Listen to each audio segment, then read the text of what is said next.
Hello. Hello, everyone. Hello. Can you hear me now? If I use my teaching voice, you can hear me okay. Thank you for being here. I'm Wacy Zanu, and I'm with Jim and Tony from Short Meadow, and I really am grateful to all of you who are joining us here tonight. The sun has compromised my ability to interact properly, and I'm embarrassed. But just imagine if I were a weed trying to come through concrete. That song would be my life-saving measure.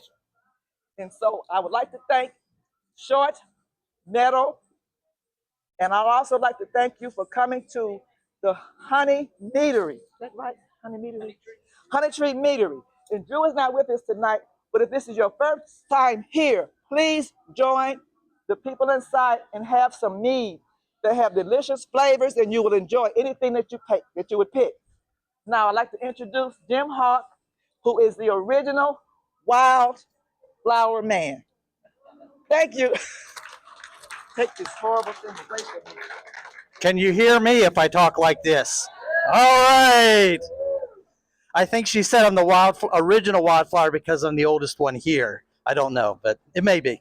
Hey, I am so glad to see everybody here tonight. This is something for me that has been several years in the making. I used to work with, for about over a decade, I worked with neighborhoods across Davidson County. I helped resident leaders and neighborhood organizations to really organize around things that were important to them. And what I heard frequently, not the only concerns, but frequently I heard was litter and traffic safety, that those were the two biggest concerns. And about the time that COVID came on, I started getting involved in gardening with native plants and trees. And I also started watching shows like the BBC Gardener World and a few other things that really piqued my interest. And as I was looking at all those things and watching, I started to realize that in other cities across the world, people were doing amazing things in their alleyways. They were creating beautiful havens where people could walk and enjoy for them, they were flowers, whatever kind of flowers they were. And I started reading about these things and found out that when you take care of that space, when you add those flowers, litter actually decreases. People are less likely to throw trash into a garden as they would be into a alleyway where there's just a bunch of weeds and trees growing up. And there's also been some work done, particularly in New York City, about wildflowers in conjunction with trees and how that is a natural traffic calming device. But in addition to those things, I was really interested in pollinators. I think all of us here know that we're having a horrible experience with the pollinators are having a horrible experience with us. That what we're doing in our world is really decreasing their numbers, and it's causing problems for them, and it's going to cause problems for us. It's already causing problems for us. And so I started thinking about wildflower corridors. Now, I'm not alone because I've been talking to many of you, and some of you had this vision as well. Maybe it's the universe speaking to us, something like that, because some of you already told me that you thought about putting a garden in your alleyway, and some of you did, and NDOT mowed it down. And so we want to talk tonight about this whole process of what we're going to do. First of all, just want to say this is a 100% voluntary thing. No one's making anyone do this.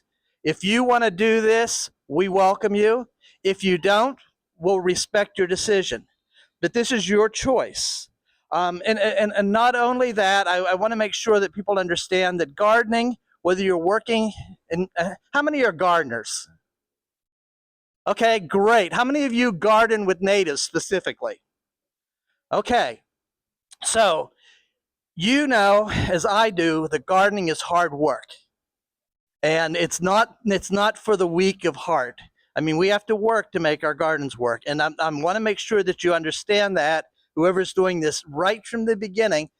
Just to do half of my alleyway garden took about 4.5 hours to clear it and do the site prep over the last week. So it does take some time if you do it that way. If you get a landscaper to do it, and I'm going to introduce some tonight, it's a lot easier, and they do a beautiful job with it. But there are some choices. The concept for us is we don't care how you get there, but we would love for you to be part of the alleyway corridor. We would love for you to have a place that you can be proud of.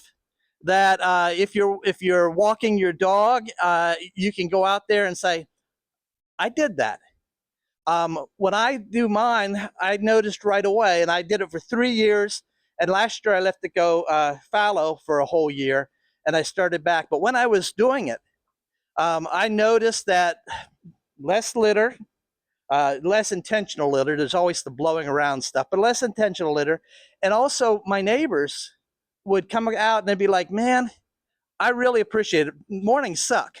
And coming out of my house, I get to see your garden, and it makes me feel a little bit better. And I think that's true for a lot of people. And if we can do these garden alleyways, they can be a place for healing for many different people. And so I want you to think about that as well. Okay, let me see. You have already received this little package called Let's Make Something Beautiful. There is online, and on the back of the page there's a QR code. There's also a URL for those of you who, like me, don't always like to use QR codes. You can go there, and it does more than this. It goes into details about the garden. And I'll get into that a little bit more, but I want you to realize that you have this as a basis, but on the back, you can actually go to the website, the web page, and there's tons of information. Let me go through one of the key things that we have done, which I think makes this program work. Because of my work in neighborhoods, I had the opportunity to work with Metro codes and NDOT and Metro water services on a regular basis. And so one of the first things that I did when I wanted to begin this program was to meet one-on-one and really decide, okay, what are the rules going to be so that nobody gets their flowers cut down, and so nobody gets a codes violation. And the short answer is, it's not guaranteed. Like the tree service, they don't have professional arborists or gardeners working in the alleyways. But there are some things that we can do as we're preparing our alleyway that'll make it better and less likely that they'll do it. And I'm just going to go over these because I think they're important. I'm not going to read frequently from this, but I do think these are important. First of all is driver visibility. Whether you're on a corner lot or whether you're in the alleyway, it is really important that every plant that you select be a plant that is 30 inches or shorter. Now, a lot of people have put native gardens in their alleyways in the past, and I planted with cone flowers and all these beautiful sunflowers and all that. It is a recipe for getting cut down because it's all about being able to see over the flowers if anybody's standing there, or if they're going to hit anybody, or if they're going to make a turn, or if you're backing out of your driveway. So it's really important that all of your native plants be 30 inches or smaller. Now, we're going to make it easy for you. On the website, we've developed 3 lists of multiple perennials and some grasses that you can plant that are going to be 30 or less. So if you're like me and you really don't like to do the research, you can go right to that page, and whether you're doing full sun, part sun, or shade, there's a list there for you to use.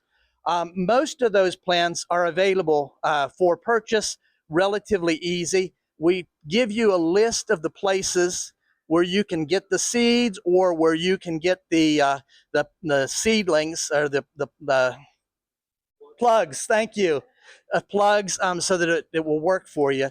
But it's important that they're all 24 to 30 inches in height. Second thing is, oh, hey, does that help? That helps me not to strain my voice so much. All right, welcome to Nashville. Okay, second thing is the space for the bins is really, really, really important. If your garbage trash collector comes and they can't get through them because of all of the plants, you will probably get a codes violation or NDOT will come by and cut them out.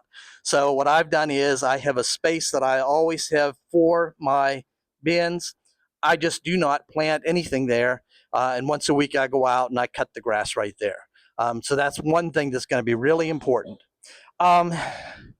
We want you to think about using select grasses and sedges. We recommend nothing over 24 inches.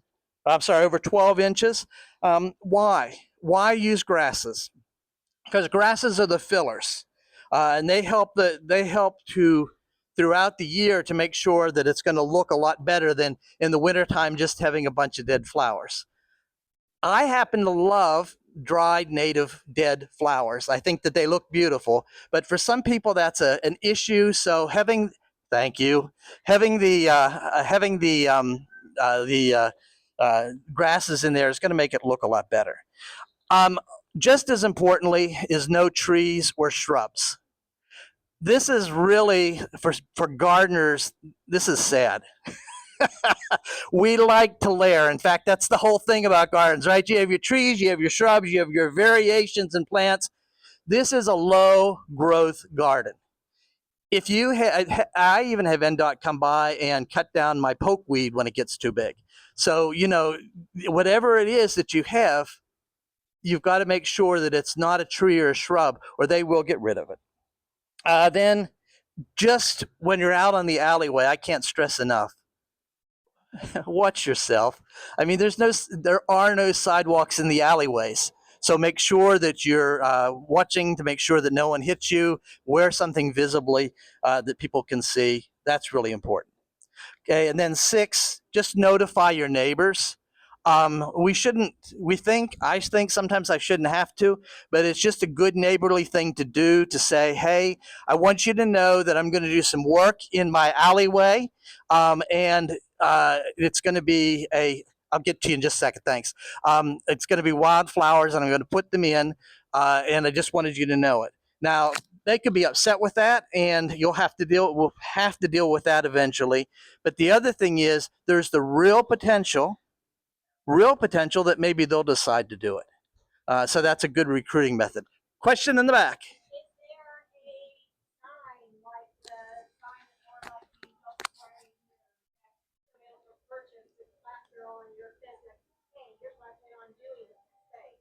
Great question. So a couple of our partners have signs that are natives.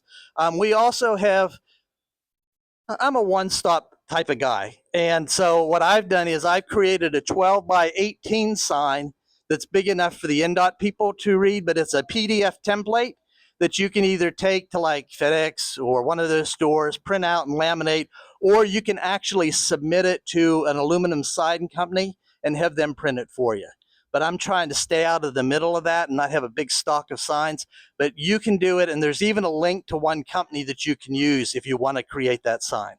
I understand why some people would want to go the less expensive way with the laminate, but for the long term, you really need to have, you really need something that's going to stick around. And frankly, those laminated signs don't do too well. Okay. And then NDOT just said, really important, their disclaimer, we're going to try to respect what you're doing, but unfortunately, sometimes we're going to make a mistake. What we're doing to make that a little bit harder for them to do is on our website, you will have the opportunity to register your garden. And you will have to give your name, your address, your council district. I'll tell you why in a second, and put that on there. And it has to be registered on an annual basis. Now, why do we have you do those things? Because one responsibility that I am going to do is on an annual basis in the spring of each year, I'm going to go ahead and send NDOT and send Metro Codes and send the council members the list of all those places that are registered. So that should help and put on people's radar, hey, these are places you don't want to cut down. Okay. Let's see here. Okay. There's 4 basic steps in doing all of this. Most of you who are gardeners know this. First is to prepare the site. On the web page, we have detailed explanations of how you can prepare your site. The second thing is to choose your seeds and choose the company that you're going to use if you're doing it yourself. Alternatively, if you are going to go with a landscaper, actually now is the time to talk to your landscaper about this. If you're using one of our folks up here, they exclusively do native wildflowers, so you'll be safe. If you're using someone else who isn't a full-time native landscaper, I really recommend that you give them the list and say, these are the plants that I want to use, just so they're clear about what you mean by native wildflowers, okay? Let me see. We did that. On this thing, there's a little estimate that will tell you how much it could cost you. I mean, we're going everywhere from the low budget way where you pay for seeds and you plant the seeds to the full scale, bring in a landscape service person. So there's all those options in between, and all the costs are detailed in this little booklet. Let's see here. I should ask, are there any other questions before I move on? Either I did a really good job or, yeah. Yes, the first question, I'm going to try to go through this. The first one has to do, well, I'm going to do the one question first. Doesn't matter, right? Sorry about that. Thank you. So the first question is about drainage. Drainage is no problem if you choose plants that are going to be good in that sort of rain garden look, right? Because they'll soak up some of the rain and keep that going and actually be beneficial for the water. Now, the other question about the NDOT picking up the brush is a tough one. It is a tough one because when they come by, they don't gently pick it up. They have this big claw that reaches down and digs into the ground and pulls it up, and you got stuff there. And so if you're going to have brush picker-uppers come and you have brush that you're going to put there, then that could be an issue. Just know that you could lose some flowers. What I have decided to do is I use the brown green waste bags, and I actually carry it out to Earth Matters. The other thing that I do in my backyard now, because I really don't want to have all that stuff, if it's limbs and trees, I cut it up and I create a place for the animals to nest and things like that. So I strongly recommend people do that. Okay, I'm going to introduce our community partners because if you have a question, they're going to be able to answer it. Some better than me. Okay, most better than me, because they've been at it a lot longer. Okay, so let me introduce everybody. First of all, and if you all will come up here, and that way if someone has a question, they can ask it to you. This is Richard Hitt from the Wild Ones of Middle Tennessee. Hi, Richard. Again. Richard is founder and president forever. Well, he doesn't want to be, but he's president forever of the Wild Ones. He'll tell you what that is. Well, actually, why don't you say something now, and then I'll introduce the others. Yes, Wild Ones is a national, Hold it close, real close. a national nonprofit organization. Has about 14,000 members. Okay, how's that? Good. So it's a national nonprofit organization that supports the use of native plants in the home landscape. And so we're all about using native plants. We have native. Okay.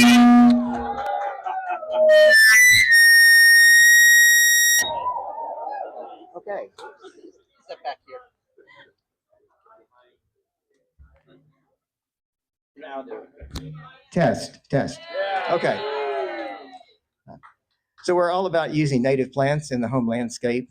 That's all we do. And we do that to support biodiversity because our insects co-evolved with native plants and we support the insects and the other animals. We have monthly meetings at the Ag Center and we have a speaker each month. Paul Prill is our speaker tomorrow, Monday. I don't think he's here. If you want to come up to our booth, you can sign up for our mailing list, one email a month with a lot of information about events going on relative to native plants. You can take a free seed packet if you want, one packet each. And we have some brochures up here that you're welcome to take. Everything's free that's on the table. Any questions?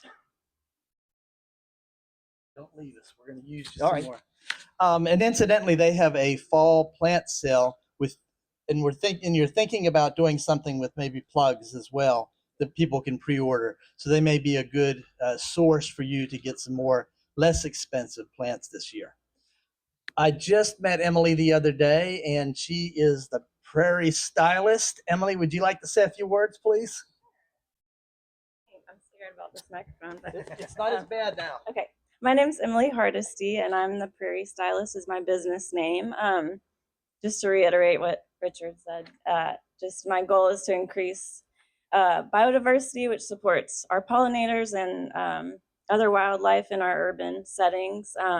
And I just love to see people get excited when they see how alive their landscapes can become. And I was so excited to hear from Jim because I probably 2 years ago had an idea to make our alley beautiful where I live. And I've seen it kind of shape the rest of our alley. We have a ways to go, but I've just been encouraged by how happy it makes people. And it's only been mowed once by NDOT. And then I've been getting better about like cues to care and things like that with signs. So anyways, it's been nothing but good. So I'm excited about this project that Jim's doing. Thank you. And incidentally, we're going to put a link on the website. Wild Ones National has a cues to care list, right, Richard, that we need to do because those are ways for people to make sure cues so that people say, oh, hey, wow, this is what you're doing and it looks great. Okay. Jeffrey from the Tennessee Environmental Council is here. I've worked with him back in the days when I was working with neighborhoods. So glad to have him here to talk a little bit about the Tennessee Environmental Council. Thank you, Jim. Well, props to Jim for bringing all these wonderful people from East Nashville together.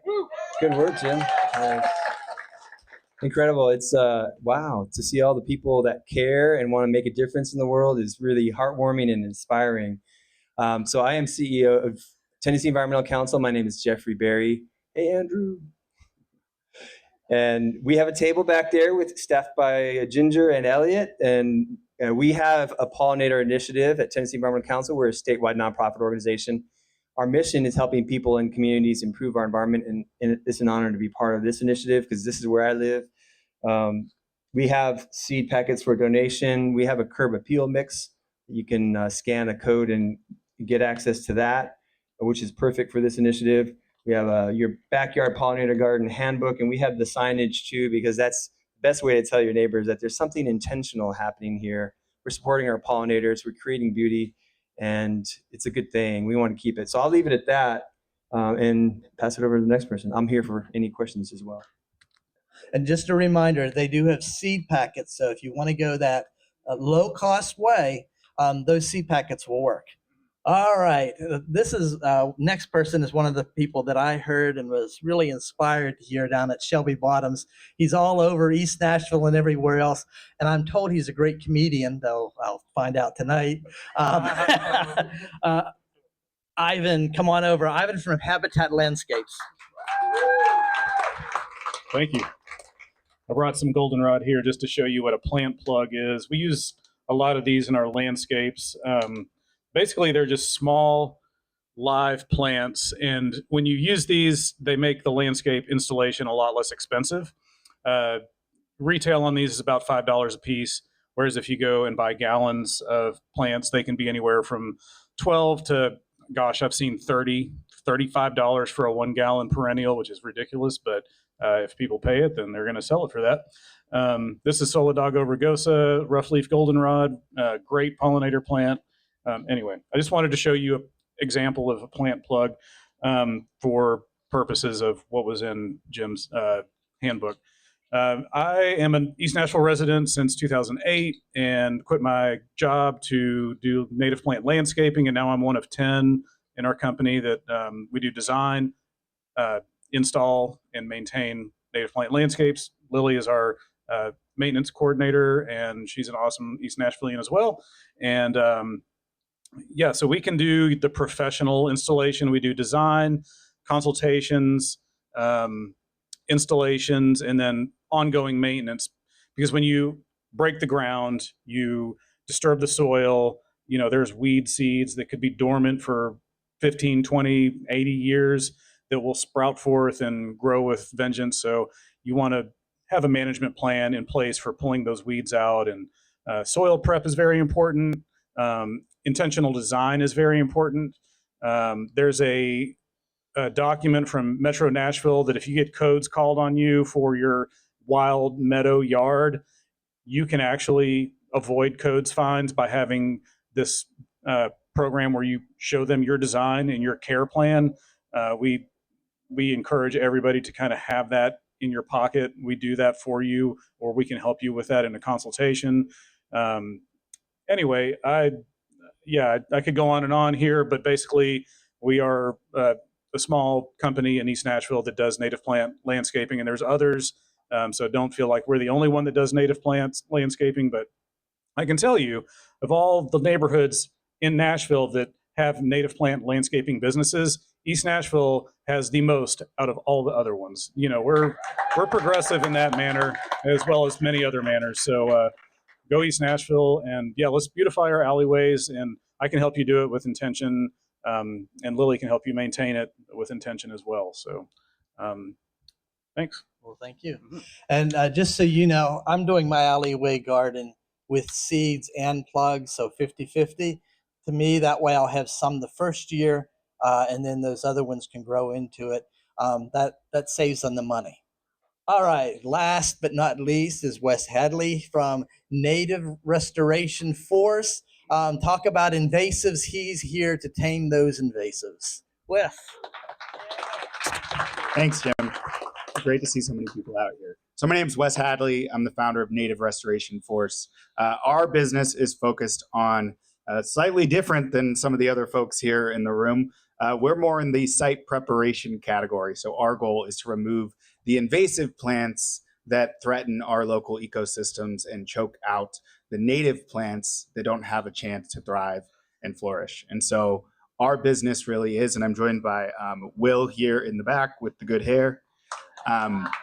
And our business is focused on removing invasive plants like Chinese privet, Amur honeysuckle, English ivy, and winter creeper, all of the things that are probably in your gardens that you're battling every day. We try to help folks kind of get those plants under control so that you can reestablish beneficial native plants. And so that's what we do. I'm happy to chat if you have questions after, and excited to see all these beautiful alleyway gardens. Thanks. I guess I was reminded I'm supposed to say something too. So I retired, technically retired a couple of years ago, and now I'm all into natives. But I've always been someone that really likes digging in the dirt, like these folks do. And what I realized when I was getting started was that there wasn't a lot of classes for that. There weren't a lot. You could go and watch YouTube videos, you could read. But what I'm focused on are small group classes that help people who want to garden with native plants and trees. So I have my tables up there over the fire pit, and you're welcome to pick up a class schedule or anything else that you would like from that table as well. All right, so let's move on and see if there's any. We now have a great panel of experts. So is there any questions that anyone has that's just they really want to ask tonight? Okay, Janet. Does anybody currently have a garden in their back alleyway that they've done that to? Well, I can speak to that. Okay, good. So I've seen them transition to be kinder to the alley as everybody's beautified it. I don't know. It's you have to be loose about it. You have to be loose in your mind about it. You can't be too precious because there's going to be trash sometimes. But I think the over time you'll see an improvement. That's how I've seen it in my alley. So, and you're going to have to pick up trash sometimes for your neighbors, but it gets better. So that's what. Yeah. And I do want to say that that's probably a larger issue because that's their duty of care. Those cans actually cost us money every time that they break and do that. So it might be a good thing for a neighborhood association to get involved in and work with the council member to say, hey, you got to do better on this. That would be my approach. You're right. It would be a concern for the plants, but I think both of you are true when you say it gets better. I mean, my experience has been people are far more respectful when they see an intentional garden. So I have a point about this as well because we live in an alley with trash cans that do the same thing and they're everywhere. And the first time that I opened my trash can, a million mosquitoes came out of it because these trash cans have no holes in the bottom. They're cracked lids. They're water collection areas.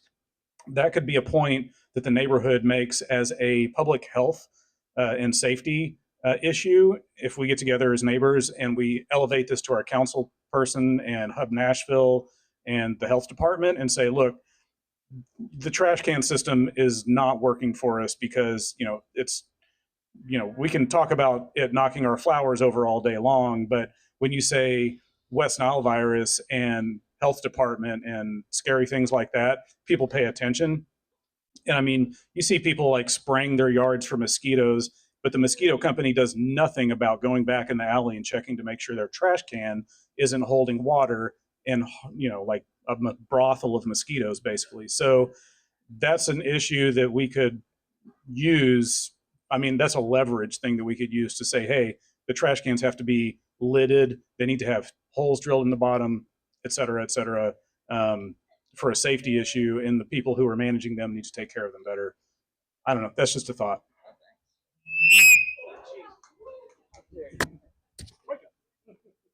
Does anybody have another question? Yes.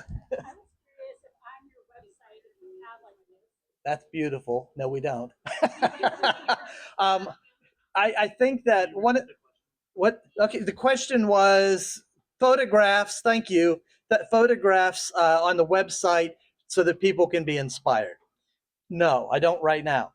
That can certainly be added, but I'd also like to point out, because a lot of you are Facebook fans. Well, maybe fans the wrong word. Facebook users. We are going to create a Facebook group that you'll be able to join. And I really want folks to encourage you to go ahead and the whole way through the process, like when you clear your garden for the first time, your site preparation, take a picture. When the flowers first come out, take a picture so that we get to see what's happening in really on alleyways across Davidson. I'm going to say Davidson County because I know there's some people here who aren't just from East Nashville. And we really want this to be East Nashville leadership for the rest of the city. Yeah. Yeah. There are plenty of examples, maybe not so much alleyways, but we created the initiative called Generate Some Buzz. And in the past 5 years, we have thousands of homes that have planted these small gardens that we have seed packets for.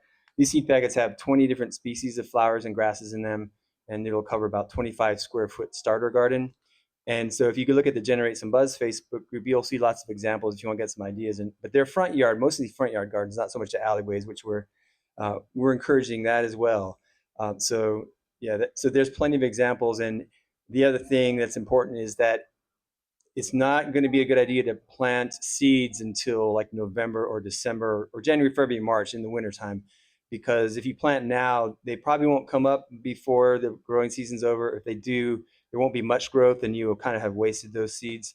But if you plant them after the first freeze and it's cold, they love the cold stratification over the wintertime. So your garden will, if you plant by seed, your garden will explode with blooms next spring and summer if you plant over the winter. It's another tip. Yes. Do you put down fabric is the question. Who wanted it? Don't pass it in front of the speaker. Okay. Who wants it? Richard? With most native seeds, they don't want to be buried any deeper than their diameter, so that's hardly burying them at all. So you want to keep them close to the surface. If you're on a slope and you're worried that the seeds will wash down, then you would put something over them to protect them. But otherwise, I would just have bare soil there. So part of the site preparation is to get rid of everything that's growing in that area, seed it, and I would do it between, say, for example, Thanksgiving and Christmas. That's usually when we would have had the first freeze.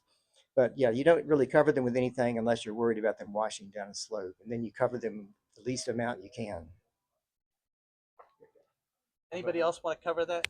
Last one. Yeah, briefly, what we recommend is you dig out, like Richard said, all about this much of the topsoil, about 3 inches. That removes the seed, a lot of the seed bank, not the entire seed bank, and then put that in a corner of your yard, or you could compost it as well. So dig out that area, and you really just only need to spread these pollinator seeds on the surface and kind of gently rake it so they sort of get a little bit more embedded, but we don't want to bury them.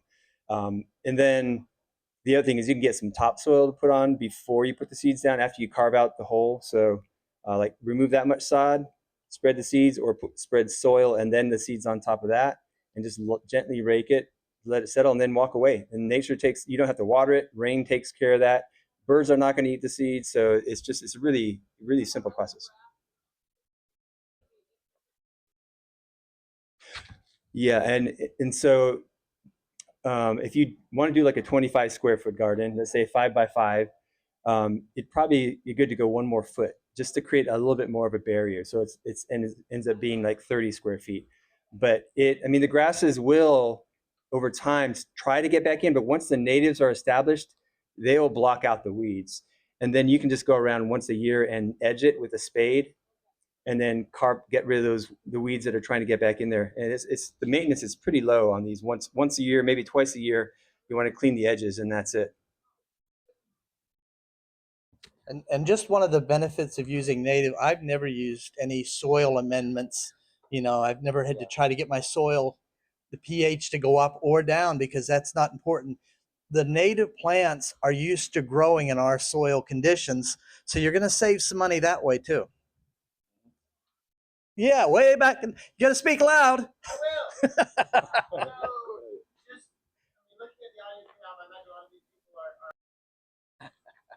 Richard's on call. I have beautiful butterflies in my yard and their caterpillars. I have a lot more birds than I used to because I feed the birds with shrubs that make the right kind of fruit in the winter. And so I don't have to drive down to Timberland Park. I can walk out my door and see the butterflies, the birds, all of the life is involved. Everything's so interconnected in nature. I've seen 70 species of insects in my yard, 23 species of butterflies. And so that's what I'm about, supporting biodiversity. So I do that at home. I volunteer at parks and to help them support more biodiversity. But that's my importance. That's what I consider to be my job.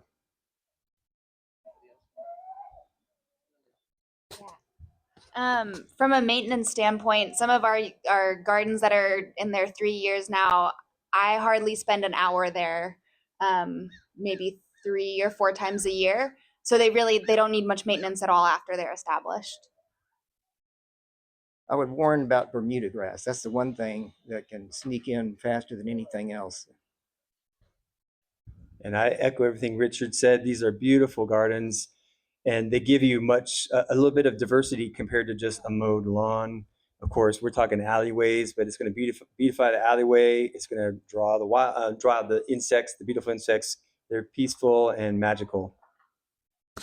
And I guess for me, I hear a lot of talk about the tree canopy and how important those trees are for reducing heat. The flowers do just as good of a job. They purify the air. They pull the carbon down into the soil. They're great for the water. So that to me is also one of the reasons. Got another question way back in the back. Thank you. And that's a good point to make. We don't say it because we just say we're native wildflower gardens, but really what we're recommending are the perennial wildflower gardens, because I have done annuals for a while, and that's a lot of work to do every year. The perennials, you get them in, and maybe the first year you water them if they're in plugs or pots and you're trying to get them established. But by and large, the second, third, fourth year, you don't need to worry about that. Any other questions? Yes. Thank you. Anyone else? I have no idea what time it is. I hope we're running on time. Are we? 7:21, my word. I love to have meetings that go on time. So just a couple other things I want to remind you of. All the contact, well, not the contact information, the websites for the great folks that are up here is on the website. I want to thank them because I did a lot of the grunt work of trying to pull all this information together. But then every one of these folks came back and said, you know, you might want to say this instead of that. And so it really has been a collective experience using this great wisdom to make all of this happen. So thank you again for the work that you've done. Website is going to be a great resource for you. Second of all, join the Facebook group. And I said earlier, share your pictures there. But if you are a Facebook user, another way that you can evangelize is to share it on your neighborhood or on the East Nashville page so that people begin to see what we're talking about. That's really important. Any closing comments up here? If you're curious about what native gardens look like, or you don't know what native plants are, my company is hosting a garden tour this Saturday from 9 to 1. There's 4 properties in East Nashville. There's a little sign up QR code. It's free. We just need a waiver.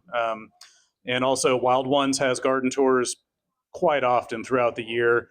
I'd highly recommend checking out Wild Ones. It's $25 a year still as a member. 40 for a family, 25 for So 40 for a family, 25 for a single. Wild Ones is your biggest nationwide resource for native plant gardening information. So I just highly recommend them, along with everybody else. I mean, yeah, we're in good company here. But yeah, come check out the garden tour if you'd like to come see some cool native gardens this Saturday. Hey, Richard, would you stand up there and take a picture of everybody? I have one quick closing comment too. Okay, 2 more comments. I love that we have a garden tour coming up. You can also check out the Tennessee Environmental Council gardens at Stratford STEM if you ever drive on Stratford or Porter or Marsden. You'll see the gardens there, East End Prep. So we have quite a few gardens, Aldersgate United Methodist. So just when you're driving around, pay attention, you'll see them out there. And we are changing the world through this, and you're going to be a part of it. And it's going to be exciting. Looking forward to seeing your results soon. Now, as a former United Methodist minister, it's time for an altar call. No. just don't make the commitment if you're not willing to, but how many of you really will think that this is something that you want to at least try and explore some more? Give yourselves a hand. Yay! We can, the poet laureate of Short Meadow is here. Wait, see, look, now you can't stand in front of that because of the sound. Come on over here. I'm back to apologize. The sun was so intense in my eyes, and my eyes are compromised, and I want to apologize to you.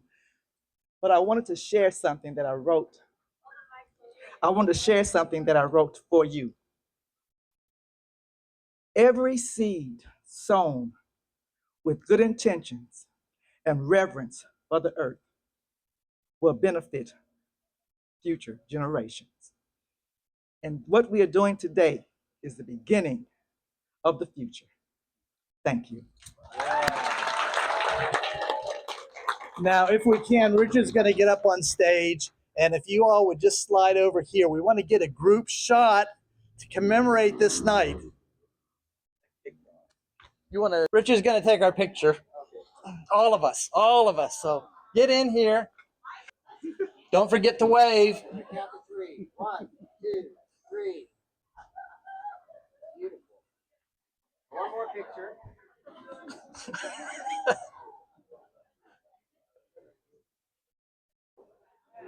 Okay, wave again on the count of 3. 1, 2, 3. All right. All right, everybody. Thanks for coming out. Stay as long as you want. Get to know each other, and we'll see you around the neighborhood. Great job, Jim. Thank you. Good job, Jim. Thanks, Ivan. Yeah, good. I think good, great turnout. I'm happy. I'm impressed. Nicely done, Jim. Great, very good. Hello. Oops.